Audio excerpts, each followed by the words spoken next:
Okay, this video is to Jon Pike. Hi John, I appreciate you taking the time to watch this. I'll probably also set this video public on YouTube because I know there will be other people who'll be interested in this.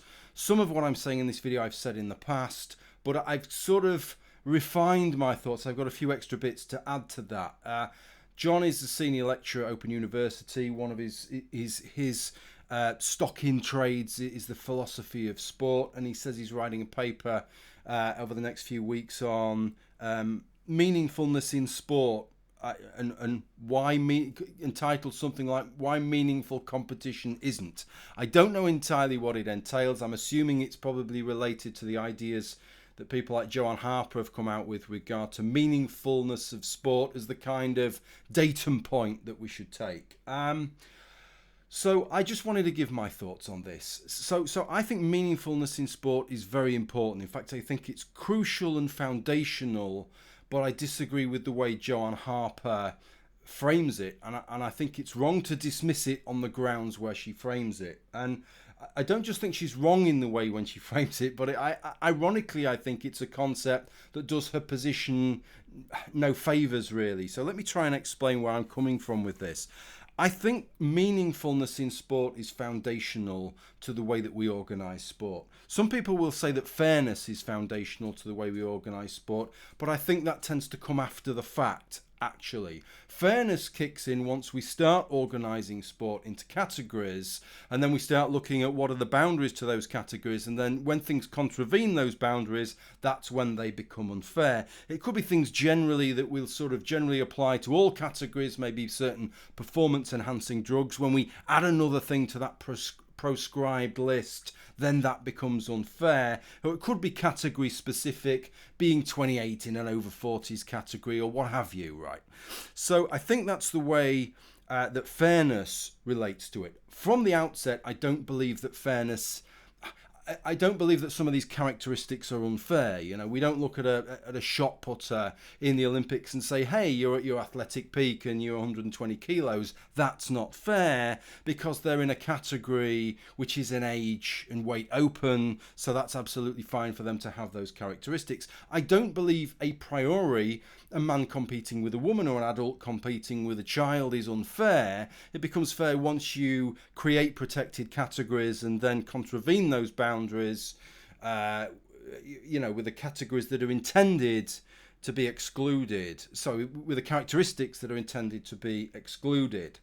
So to get on to meaningfulness, I actually think that meaningfulness is the characteristic that determines why we create these categories, as well as to give more opportunities in sport. But of course, there's lots of ways we could give more opportunities in sport. We could have 100 meters for people with an even number of letters in their surname, and 100 meters for people with an odd number of letters in their surname. But we don't do that, and I propose that's because they would not be meaningful categories, right? And I think this is the key when we're talking about meaningfulness. Joanne Harper dials it down to closeness of outcome or closeness of competition, and I think she's wrong. I think there's a kernel of truth in what she says, in that that's maybe something that we factor in, but I think the main thing that gives our categories meaningfulness isn't closeness of competition, but it's the idea that what we're witnessing is an apples versus apples comparison.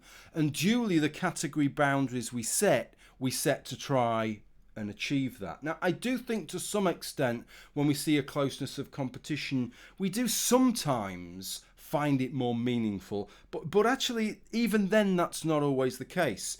I'm sure that you would agree that sometimes when you see a sporting encounter and you see a very close outcome, maybe it's the World Cup final and it goes to penalties, we actually find it less meaningful in a way. When we see a race and it's very, very close, we sometimes see it as less meaningful because we think, well, we're attributing a lot to the winner, to being the best in the world or whatever, but actually it was so close, you run it another 10 times and you might find it goes either way, 5 times each. So actually there's less meaning. And when we see the drubbing, when we see one person, demolishing somebody else, in some ways I think we get more meaning to that sometimes than when we have the close competition, even if that seems counterintuitive. I think the thing that's most important to us is that we have an apples versus apples comparison. So when you explore one of the categories we have, let's say it's an over 60s category, right? Let's say it's the over 60s male middle distance, 1500 meters, let's say. Okay, I think that seems like a meaningful category, because when we're taking people who are all over 60 years old, that seems meaningful to us. It seems like we're comparing apples versus apples. True, it will probably give us closer competition than if those 60-year-olds are competing against people in their athletic prime. But I think as much as that might be a factor in meaningfulness, the most important factor is the apples versus apples comparison that we see there. After all, imagine this.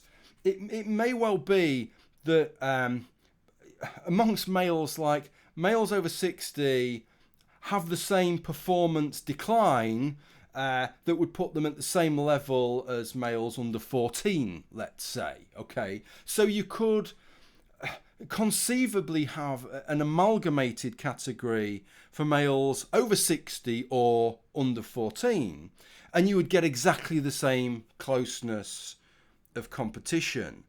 But I propose that category would not seem meaningful to us in the slightest, right? That would have actually detracted from the meaningfulness of the category, because no longer does it seem like an apples versus apples comparison. It seems like some awkward mishmash, some sort of bastardized category of one group of people whose athletic performance has declined from a peak, and another group, people whose athletic performance hasn't yet reached their peak, just juxtaposed and shoved together and being assessed together because we feel that the outcomes are going to be similar. And there's another problem, of course, there, which is that we actually add in another variable, which is that with the over 60s, well, whoever's the best was the best, and we can just attribute that to it's the best in that group. But if we have this kind of amalgamated mishmash apples versus oranges category, if the person who wins, let's say, is from the under 14s group, we're not really sure what we're seeing. What do we take that to mean? You know, because it could be two things, couldn't it? The reason the younger person has won could be just because, like, they're the better athlete in this sort of meaningful category, if we want to try and regard it in that way. But it could also be that we set the boundaries wrong, and really it should have been an over 60s and under 13 and a halves category. And so I think that's always a problem once you have those categories, you know. I mean, I once gave the example on a video before. It's like I could have a 400 meters race with somebody running and I'm on my bike.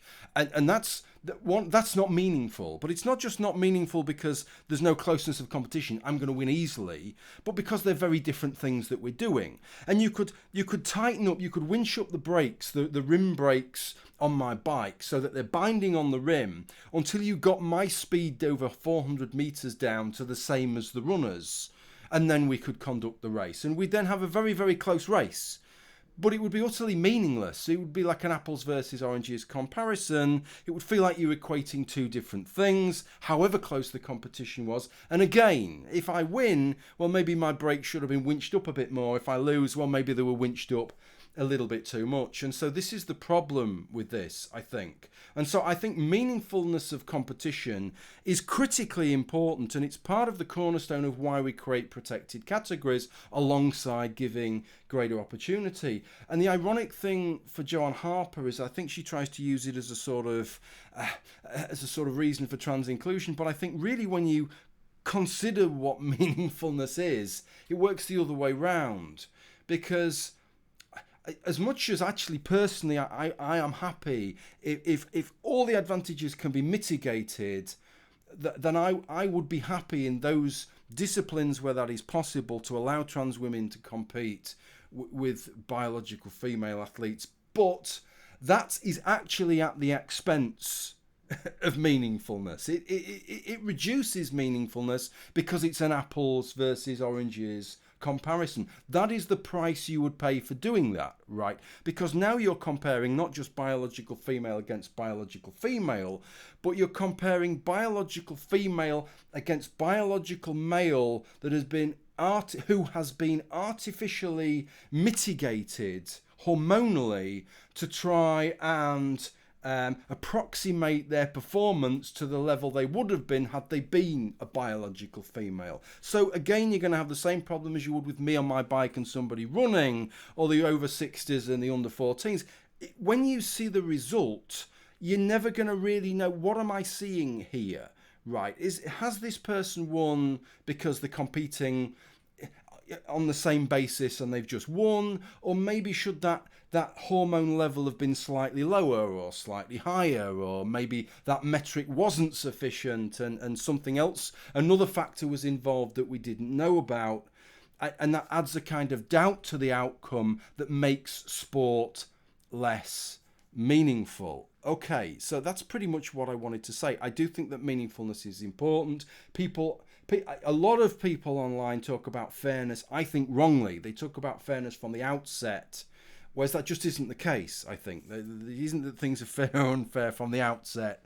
I think we create the categories, and once we've created categories, then fairness kicks in. And we create categories, we try and make those categories meaningful. Age categories seem meaningful to us naturally, I think, intuitively. I think weight categories feel meaningful to us intuitively. And I think sex categories feel meaningful to us intuitively. Once you start creating these kind of bastardized categories where performance is similar, but you're arriving there from different positions, I think you start losing meaningfulness, no matter how tight the outcomes are. Okay, that's it. Thank you. Bye for now.